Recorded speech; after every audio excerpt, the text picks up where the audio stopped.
ಆಗಿನ ನಿನ್ ಸ್ವಾಮಿ ಏನಿತಾ ಏನ್ ಆಶೀರ್ವಾದ ನಮ್ಮ ದೇವಸ್ಥಾನ ಮ್ಯಾಗಿನ ಏನಾಗ್ಬೇಕು ಬಾ ಆಯ್ತು ಸುಮ್ಮನೆ ಏನ್ ಸಮಸ್ಯೆ ಪಂಚಾಯತಿ ಸದಸ್ಯರು ಏನ್ ಮಾಡ್ತೀರಪ್ಪ ಏನ್ ಹೇಳ್ತಾವಳಿ ಕೇಳಿಯ ತಾಳ್ಮೆಯಿಂದ ಇರು.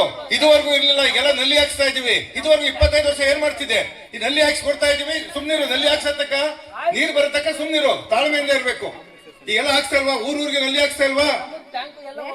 ಎಲ್ಲ ಟ್ಯಾಂಕ್ ಹಾಕ್ಸಿ ಎಲ್ಲಾರ್ಗು ನೀರು ಬಿಡಿಸ್ತೀನಿ. 25 ವರ್ಷ ಏನು ಇರಲಿಲ್ಲ ಇದ್ರಿ. ಈ ರೋಡ್ಗಳು ಪ್ರತಿಯೊಂದು ಮಾಡ್ಕೊಡ್ತಾ ಇದ್ದೀನಿ.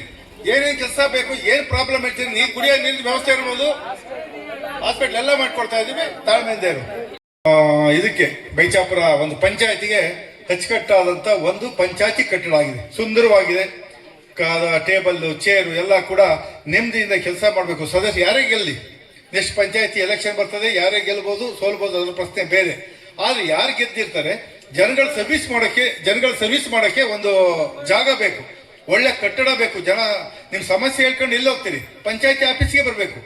ಬರೀ ಅಲ್ಲಿ ಕೂತ್ಕೊಂಡು ಕೆಲಸ ಮಾಡೋ ಸದಸ್ಯರಿಗೆ ಅಂತ ಅಲ್ಲ, ನಿಮ್ಗೂ ಕೂಡ ನೀವೆಲ್ಲ ಹೋಗಿ ನೆಮ್ಮದಿಯಾಗಿ ಅಲ್ಲಿ ಒಂದು ಆಫೀಸ್ಗೆ ಹೋಗಿ ಕೇಳ್ಬೇಕಾದ್ರೆ ಒಂದು ಕಟ್ಟಡ ಇರಬೇಕು, ಒಂದು ಆಫೀಸ್ ಇರಬೇಕು. ಅಂತ ಆಫೀಸ್ ಕೂಡ ಇವತ್ತು ನಿರ್ಮಾಣ ಆಗಿದೆ, ಲೋಕಾರ್ಪಣೆ ಆಗಿದೆ. 28.5 ಲಕ್ಷ ರೂಪಾಯಿ ಹೆಚ್ಚು ಕಡಿಮೆ ವೆಚ್ಚದಲ್ಲಿ ನಿರ್ಮಾಣ ಆಗಿದೆ ಕಟ್ಟಡ.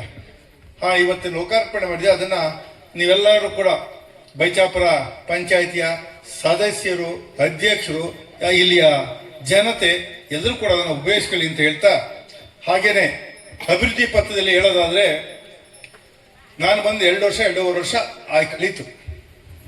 ನಿಮ್ಗೆಲ್ಲ ಗೊತ್ತೇ ಇದೆ. ಯಾವುದಕ್ಕೆ ನೀವು ಕೇಳಿದಿಲ್ಲ ಅಂತ ಹೇಳಿದಿನ, ಇಲ್ಲ ಅಂತ ಹೇಳಿದೆ. ಎಲ್ಲ ಆ ವಿರೋಧಿಗಳು ದೂರ್ತಾರೆ. ಈಗ ಕಾಂಗ್ರೆಸ್ ಅಲ್ಲಿ ಇರೋರು ಇರ್ಬೋದು, ಬಿಜೆಪಿಲಿ ಇರೋರು ಇರ್ಬೋದು, ದೂರ ಸಹಜ. ಯಾಕೆಂದ್ರೆ ಅವ್ರನ್ನ ಎಷ್ಟು ಅಧಿಕಾರ ಬರಬೇಕು, ನಮ್ ದೂರ ತಾನೇ ಅವ್ರು ಓಟ್ ಕೇಳ್ಬೇಕು. ಇಂಥ ಕೆಲಸ ಆಗ್ಬೇಕು ಅಂತ ಹೇಳಿ ನಿಮ್ ಪಂಚಾಯತಿ ಸದಸ್ಯರ ಮೂಲಕ ಹೇಳಿ ಪಟ್ಟಿ ಕೊಡಿ, ಇಮಿಡಿಯೇಟ್ ಆಗಿ ಕೆಲಸ ಮಾಡಿಸ್ಕೊಡ್ತೀನಿ. ಅಲ್ಲೇನು ಯಾವುದೇ ಒಂದು ಡೌಟ್ ಪಡಬೇಡಿ. ಡೆವಲಪ್ಮೆಂಟ್ ವರ್ಕ್ ಯಾವತ್ತೂ ನಾನು ಮಾಡಿಸ್ಕೊಡ್ತೀನಿ. ನಿಮ್ಮ ಆಶೀರ್ವಾದ, ನಿಮ್ಮ ಅಭಿಮಾನ, ನಿಮ್ಮ ಸಹಕಾರ ಯಾವತ್ತೂ ನಮ್ಮ ಬಗ್ಗೆ ಇರಬೇಕು. ನಮ್ಮ ಪಕ್ಷಕ್ಕೆ